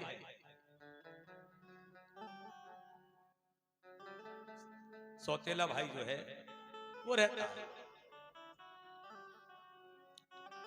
रावण ने एक बार कुबेर पर आक्रमण किया तो जो है उसको पराजित किया, पराजित करके जो है उस लंका पर कब्जा कर लिया। अब इसकी सेना और रावण और कुंभकर्ण विभीषण सब यहीं रहते हैं, इसमें निवास कर लिया। और जो सेना थी उसके लिए मकान बांट दिए। जही जस जोग बांट ग्रह दीने, जिसका जितना ताकतवर था। जैसे देख लीजिए आपके मंत्री बनते हैं ना, तो मंत्रियों के विधायकों के जैसे कमरे होते हैं, विधायकों के फ्लैट होते हैं, तो वो वैसे नहीं होते जैसे सांसदों के होते हैं। तो जिसकी जितनी योग्यता थी उस प्रकार से उनको बांट दिए गए। यही जस जोग बांट ग्रह दीने और सुखी सखल रजनी चलती। यानी राक्षसों के राज्य में भी उनकी प्रजा सुखी है, ये भाव। अब जब लंका पर विजय प्राप्त कर ली, कुबेर से ले लिया उसको, और लेने के बाद अब विचार किया कि अब हम ताकतवर कितने हैं, शक्ति कितनी हम में है, तो हमारी ताकत को तौलना चाहिए। तो ताकत को, आजकल तो ताकत तौलने की मशीन आती है जिम में, क्यों भैया आती है? ताकत तौलने की मशीन आती है। आप में कितने पाउंड ताकत है उसको खींचो तो आपकी ताकत पता लग जाएगी, आप में इतने पाउंड ताकत है। अब ये उस समय तो नहीं होती थी, अभी चल गई है। तो पहले तो क्या है कि लोग वजन उठाकर ताकत तौल लेते थे अपने, जैसे लोग नाल उठाने की प्रक्रिया थी हमारे यहाँ, वजन उठाते थे। अखाड़े हुआ करते थे, बड़े बड़े पत्थरों को उठाया करते थे। तो आज ताकत तौलने की मशीन है, नया हो गया। तो रावण ने विचार किया कि हम में कितनी ताकत है, हम कितने लोगों को एक साथ उठा सकते हैं और उनको पराजित कर सकते हैं। तो इसको तौला कैसे जाए? तो उन्होंने कहा कैलाश जो है सबसे ज्यादा भारी है, कैलाश। तो क्या किया? कहो तो कहीं कैलाश पुनि लीन सी जाई उठाई, मनहु तौलन जब बाहुबल चला बहुत सुख पाए। तो तौलने के लिए तौलने की कोशिश, और जब उठाया कैलाश को, तो आप सोचिए शिव कौन है? विश्वास। शिव को उठाना साधारण बात नहीं। शिव जी ने केवल अपना एक अंगूठा मात्र दबाया कैलाश पर, रावण रोने लग गए और प्रार्थना की, जटाटवी गलज्वल प्रभाव पावतस्थले गले वलम वलंबिताम भुजंग तंग मालिकाम। प्रार्थना प्रारंभ कर दी साहब, भगवान को प्रसन्न किया और प्रसन्न करने के बाद उनसे वरदान लिया, आशीर्वाद लिया। अब ताप हो गया, वरदान मिल गया, एक स्टेप। दूसरा काम, रहने के लिए घर मिल गया। तीसरा, अपनी ताकत का पता लग गया, हमें ताकत कितनी है। अब चाहिए शादी करना है, पत्नियां चाहिए तीनों को। तो मैं दानव की जो बेटी थी जिसका नाम मंदोदरी हम लोग कहते हैं, ये अति सुंदर थी। मतलब आप ये मानिए रामायण में जो बताया है उसके लिए कि सुंदरियों में शिरोमणि मंदोदरी को बताया गया है, इतनी सुंदर थी।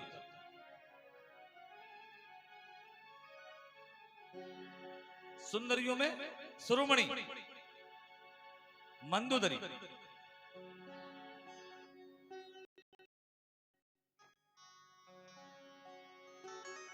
मंदोदरी के साथ रावण का विवाह होता है।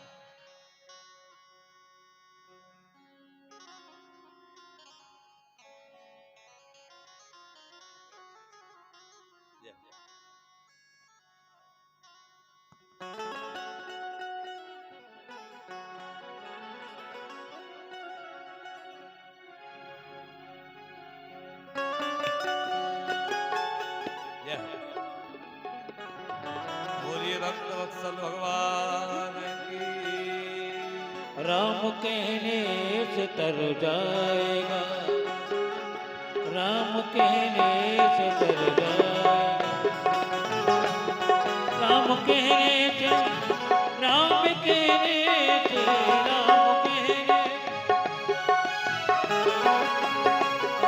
राम कहने से तर जाएगा, राम कहने से तर जाएगा,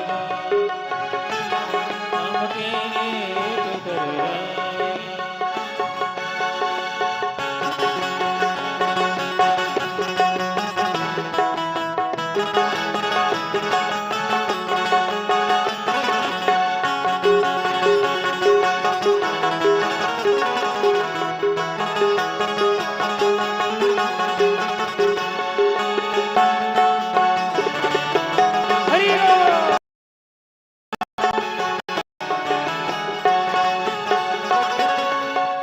होगी गली गली चर्चा, होगी गली गली चर्चा, होगी गली गली चर्चा, जिस गली से गुजर जाएगा, जिस गली से गुजर जाएगा।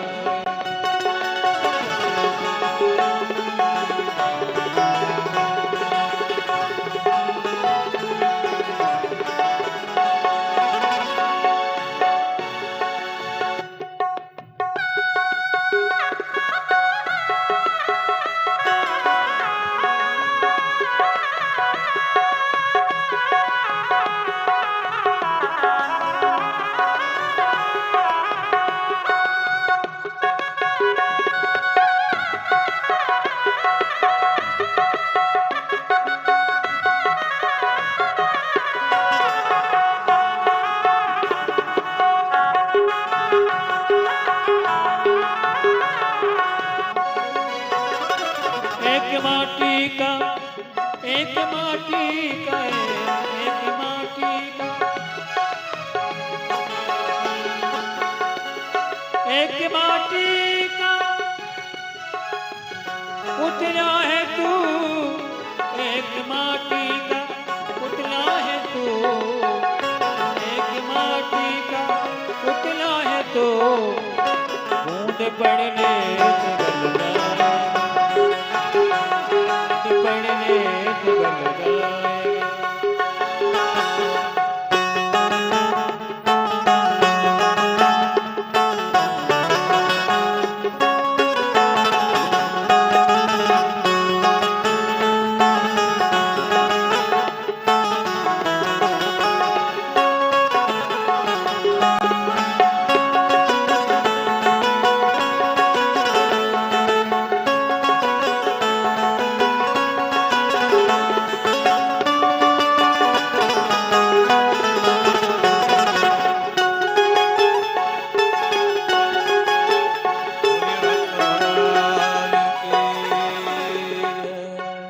वत्सल भगवान की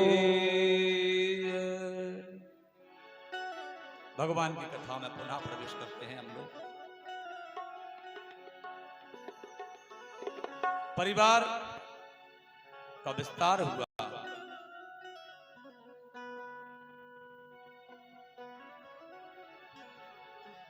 कुंभकर्ण का विवाह वज्र ज्वाला के साथ में हुआ और विभीषण जी का विवाह गंधर्वराज सैलूस की पुत्री जिसका नाम शर्मा है उसके साथ में हुआ। तो तीनों का विवाह हुआ। विवाह होने के उपरांत अब जो है सारा कुटुंब तैयार हो चुका है। परिवार में बहुत ताकतवर लोग तैयार हैं। रामायण में वर्णन आया है कि एक एक व्यक्ति में इतनी ताकत थी कि पूरी सृष्टि को जीत ले। इतनी ताकत थी एक व्यक्ति में केवल। कुमुक अकंपन कोले सरदा और धूम के तू अधिकार एक एक जग जीत सक ऐसे सुभट निकाय। ऐसे सुभट हैं एक एक व्यक्ति जो है प्रत्येक व्यक्ति के पास इतनी ताकत है कि सारी सृष्टि को जीत सकते हैं। कोमुक दुर्मुख अकंपन वज्रदंत धूमकेतु अधिकाय ऐसे बड़े बड़े ये सुभट हैं। ये पहलवान कितने प्रकार के हैं आप देखेंगे। सुंदरकांड जब आएगा तो उसमें जो है भट्ट भट्ट नाना फिर सुभट फिर महाभट्ट फिर दारुण भट्ट ऐसे 4-5 प्रकार के पहलवान रावण के पास थे। गयऊ महाभट्ट ताके बोलो माइक गयऊ महाभट्ट ताके संगा और मेघनाथ जी के साथ महाभट्ट फिर दारुण भट्ट ऐसे अलग अलग जो है पहलवानों की क्वालिटी। तो ये सुभट हैं। ऐसे सुभट जो है हजारों की संख्या में। ये तो एक सैंपल बताया। ऐसे सुभट और जितने भी हैं वो सब ऐसे हैं कि माया में पूरे प्रवीण हैं। हाथी बन जाए घोड़ा बन जाए मृग बन जाए जो बनना वो बन जाए हवा में उड़ जाए जैसा चाहे वैसा हो जाए। अब बहुत जिम्मेदारी की बात कहने जा रहा हूं मैं आपको। आप ध्यान से सुने। आप ये कथा सुनने लायक आ गई है। मेरी माताओं से विशेष निवेदन है कि जब रावण आज सिंहासन पर बैठा है और दरबार को सजाया है और दरबार में सारे पहलवान बैठे हैं पूरा परिवार है। मेघनाथ अकंपन दुर्मुख अतिकाय सारे महाभट्ट बड़े बड़े। एक आदेश जारी कर दिया। क्या?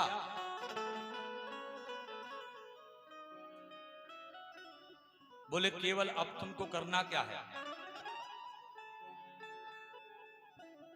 कि तुझ भोजन मख होम सरादा तिनके जाय करहु तुम बाधा। दिन कर मरण एक विधि होई, कयहूँ बुझाय सुनहूँ अब सोई। बोले आपको करना क्या है? बोले 4 काम बंद करना समाज से। मेरी माताएं विशेष ध्यान दें आप, जहां ये 4 काम बंद हो जाते हैं वो घर जो है निशाचरों का घर माना जाता है। 4 काम कौन कौन से 4 काम? द्विज भोजन, ब्राह्मणों का भोजन हमारे घर में होते रहना चाहिए। अमावस को, पूनम को, एकादशी को, जब जो तुम्हारा द्वादशी, त्रयोदशी, पितृपक्ष में कभी भी जब तुम्हारा एकादशी को बुलाओ तो फलाहार कराओ, जो तुम्हारा मन करे, भाव जैसा मन में हो। द्विज भोजन। रावण ने कहा ब्राह्मण भोजन किसी के घर पर नहीं होगा, जिसके घर पर ब्राह्मण भोजन होगा उसके घर पर जाइए, ब्राह्मणों के भोजन में मांस के टुकड़े पटक दीजिए और ब्राह्मण श्राप देंगे तो वो नष्ट हो जाए। ब्राह्मण का तो श्राप ही काफी होता है, दूसरे लोग तो हथियार चलाते हैं, ब्राह्मण का तो केवल श्राप ही काफी है मिटाने के लिए।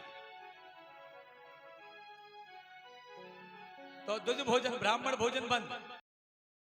इसका मतलब ब्राह्मण भोजन होना चाहिए अगर देवताओं का घर है तो। द्विज भोजन। मख, मख माने यज्ञ, यज्ञ बंद। यज्ञ बंद का मतलब अगर यज्ञ चल रहे होते तो विश्वामित्र जी राम जी को मांगने नहीं जाते। इसका मतलब है कि यज्ञ बंद होना चाहिए। यज्ञ करने से देवता बलवान हो जाते हैं, ब्राह्मण भोजन कराने से देवता बलवान हो जाते हैं। तो द्विज भोजन, मख, होम, सराधा। बोले होम किसी के घर में नहीं होगा। होम किसे कहते हैं? जैसे आप 14 के दिन अपने पितरों को छोड़ते हैं, या दोज के दिन अपने जो कंडी के टुकड़ा जो होता है उसको जलाया जाता है, जिसको हमारे यहाँ हम लोग बेसंधर कहते हैं। जलने के बाद जो अंगारा होता है उसमें घी शक्कर आप लोग छोड़ते हैं अपने देवताओं के नाम पर, किसी के नाम पर, उसको होम कहा जाता है। वो होम बंद। द्विज भोजन, मख, होम, श्राद्ध। बोले श्राद्ध किसी का नहीं होगा, क्योंकि श्राद्ध होगा तो जो पितृ मर गए हैं, जो पितृ चले गए हैं मर करके, वो बलवान हो जाएंगे तो उस परिवार को ताकत दे देंगे, वो ताकत, परिवार ताकतवर हो जाएगा। अभी श्राद्ध पक्ष आएगा। आप लोगों से मेरा निवेदन है कि आप जो है केवल श्राद्ध पक्ष में श्राद्ध करना ना भूलें। पूर्णिमा को या अमावस्या को, क्योंकि ये 2 तिथियां ऐसी होती हैं, इनको अमावस्या को हम सर्वपितृ अमावस्या कहते हैं। अगर किसी की तिथि याद नहीं है और हम पूरे 15 दिन में अगर नहीं कर पाते हैं श्राद्ध, तो उसके लिए जो है अमावस्या बताई गई है कि अमावस्या के दिन वो व्यक्ति श्राद्ध कर सकता है। वैसे तो तिथि पर करना चाहिए, लेकिन अमावस्या को जरूर करें।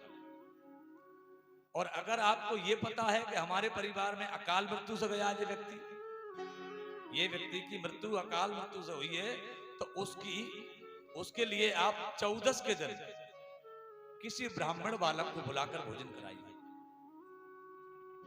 अभी श्राद्ध पक्ष आ रहा है, आधे से ज्यादा समस्याएं आपकी श्राद्ध करने से ही समाप्त हो जाएंगी। आप श्राद्ध करेंगे, क्योंकि रावण ने तो यही व्यवस्था समझाई है। बोले 4 काम बंद कर दो, देवता अपने आप मर जाएंगे। देवताओं को मारने का तरीका केवल एक ही है कि समाज से 4 काम बंद करवा दें। कौन से? क्या द्विज भोजन,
मेघनाथ को बुलाया, बोले तुम्हारी जिम्मेदारी है, कहीं भी ब्राह्मण भोजन नहीं, यज्ञ नहीं, होम नहीं और श्राद्ध नहीं। याद रखना आप लोग, ये 4 काम जिस घर में नहीं होते वो घर जो है राक्षसों का घर है।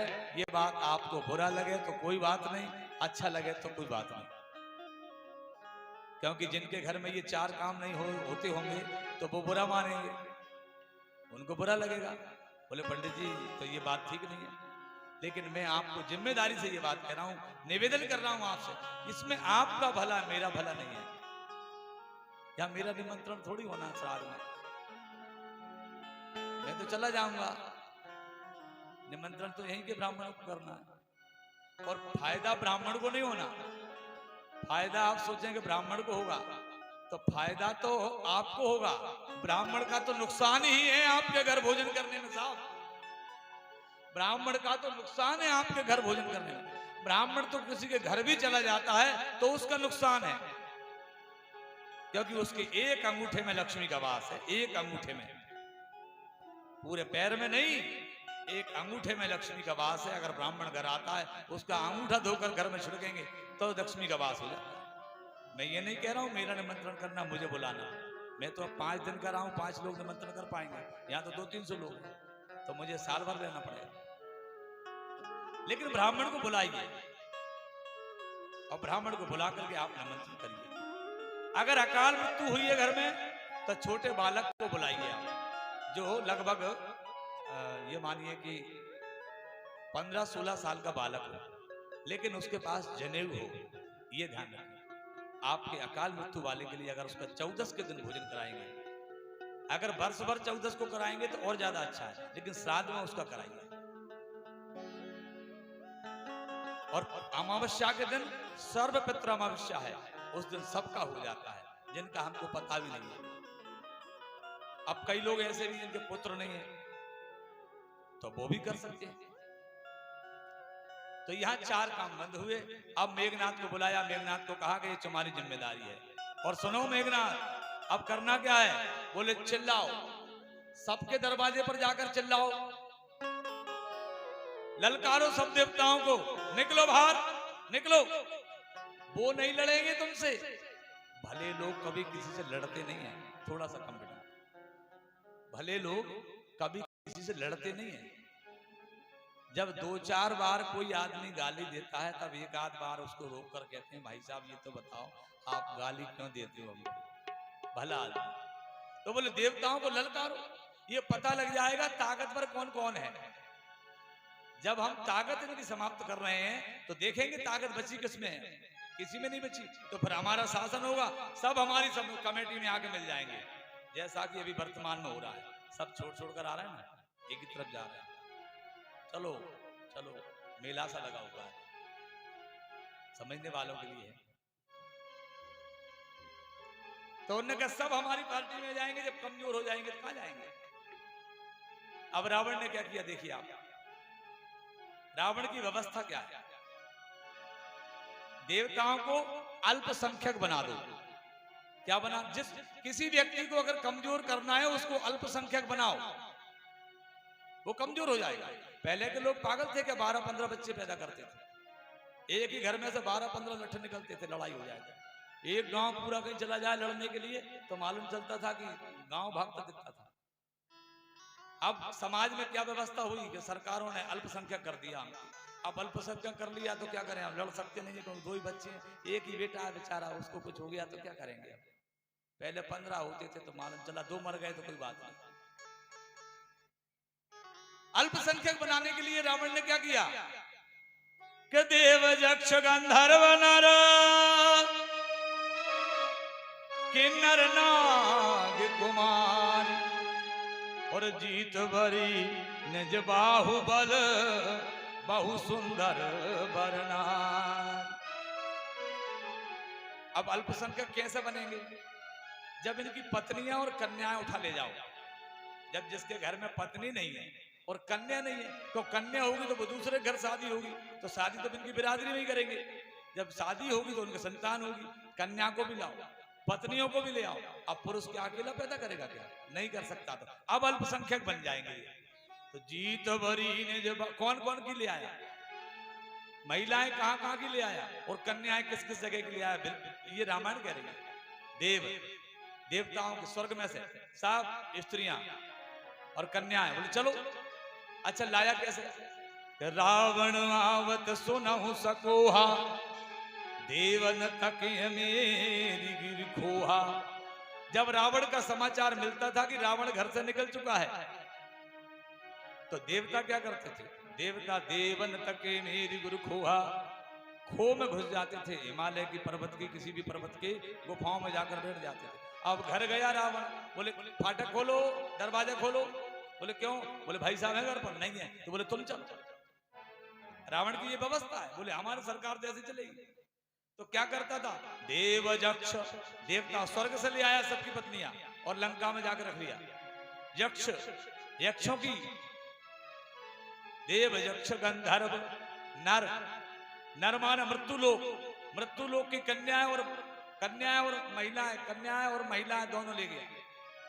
नारियों को ले गया और कन्याओं को ले गया। देव स्वर्ग लोक से ले गया, मृत्युलोक से।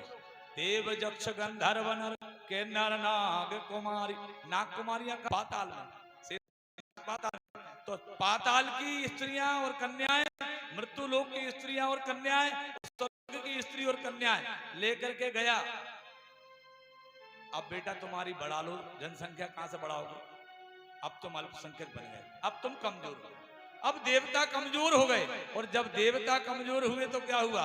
कि बाड़े अखल बहु चोर जुआरा, बाड़े खले बहु चोर जुआरा।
भगवान शिव बाबा पार्वती जी को निवेदन कर रहे हैं। बोले देवी, अब समाज में क्या व्यवस्था बनी? बोले देवता तो बेचारे चुप हो गए, और समाज में ये हुआ, जैसे आप देखेंगे, आप जिस मोहल्ले में रहते हैं, अगर भले लोग बेचारे बंद हो जाएं बोलना, तो जो बुरे लोग होते हैं वो उसमें आकर रहने लगते हैं। तो किसी का जुआ का अड्डा चलने लगता है, किसी के मकान में व्यभिचार होने लगता है।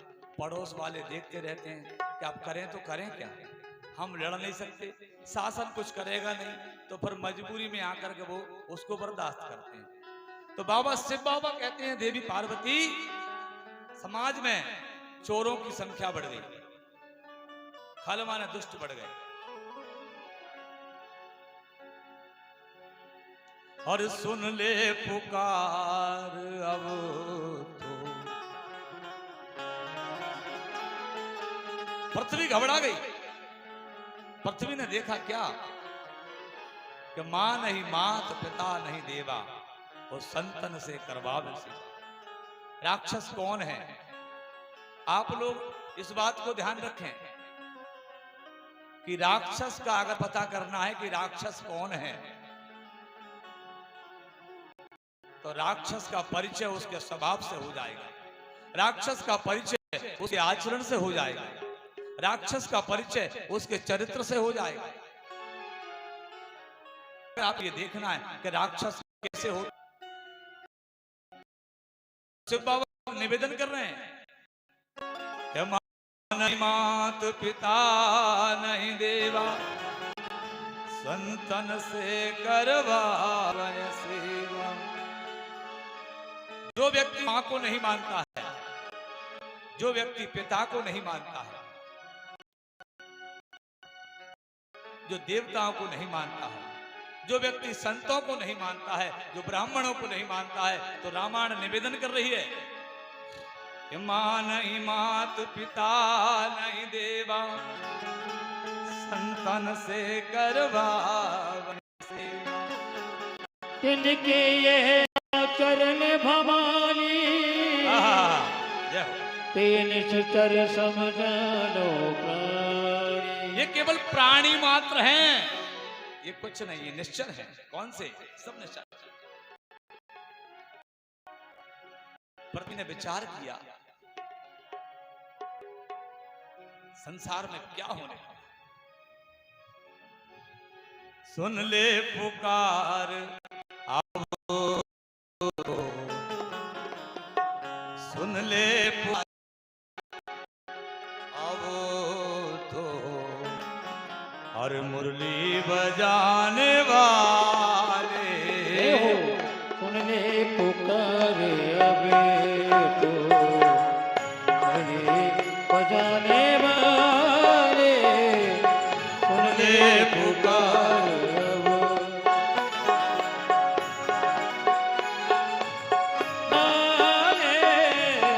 सुन ले पुकार अब तो, सुन ले पुकार अब तो, मुरली बजाने वाले,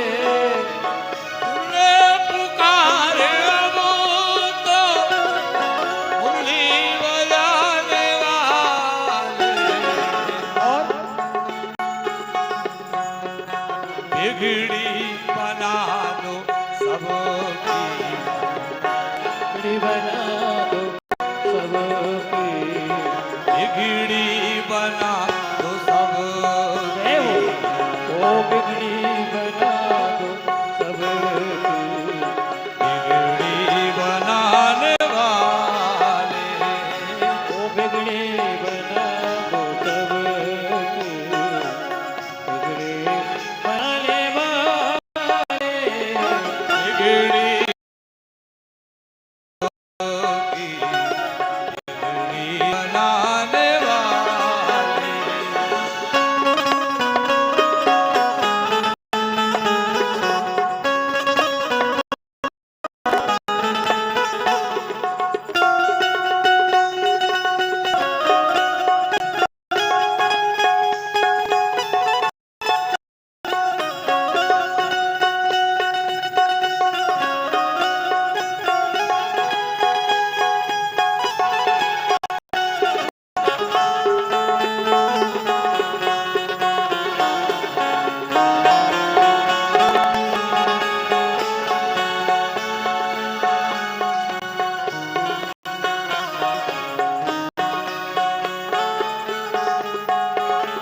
और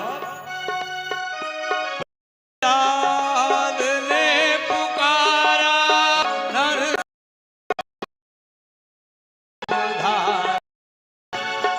प्रहलाद ने पुकारा, नरसिंह रूप धारा, प्रहलाद ने पुकारा नरसिंह रूप धारा, और हिरण्यसुकुमारा, हिरण्यसपुकुमारा, भक्तों को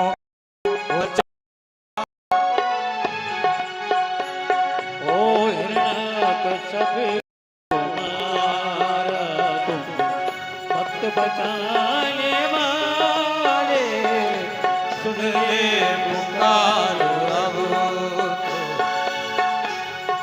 बनाने वाले, सुन ले पुकार अब,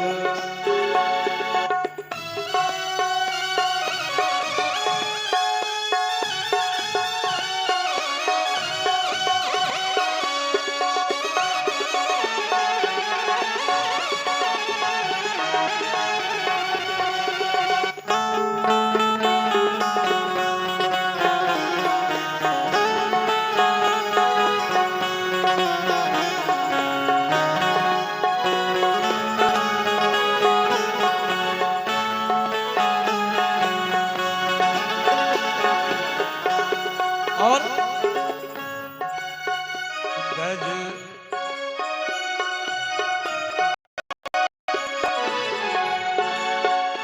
गजराज ने पुकारा गज गरुड़ तुमसे धारा। ओ गजराज ने पुकारा गरुड़ छोड़ सिधारा। गजराज ने पुकारा गज गरुड़ तुमसे धारा। ओ तजी गरुड़ कोट धारा। जल डूबत गज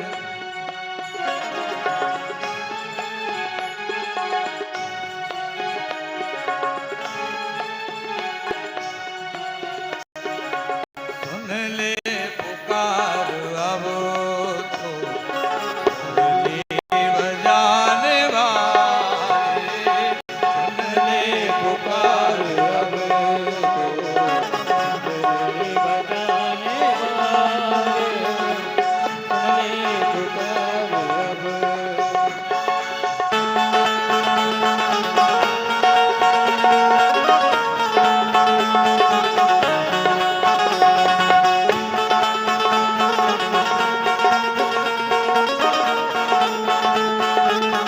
हे हरि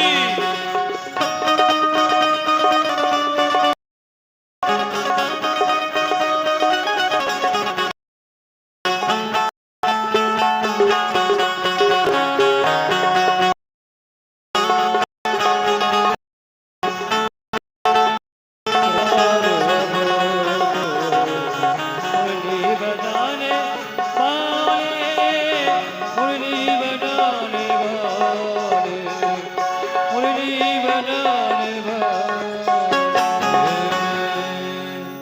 बोलिए भक्त वत्सल भगवान की।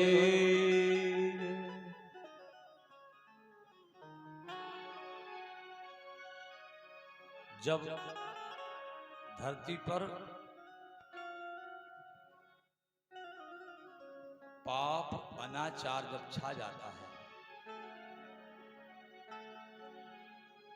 तब परिस्थितियां कैसी होती हैं ये हमें रामचरित्र मानस के माध्यम से समझने को मिला। इसलिए कहा है कि जब अनीति पर लोग चलने लग जाएं, नीति पर ना चलें, तब समझना चाहिए कि कलयुग आ गया है, राक्षसों का जमाना आ गया है।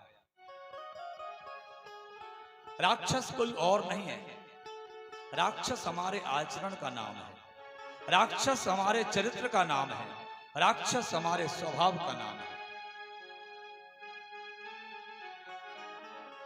जब लोग आपस में बातें मानना बंद करते हैं तो समझिए उसमें राक्षसी गुण आ चुका है।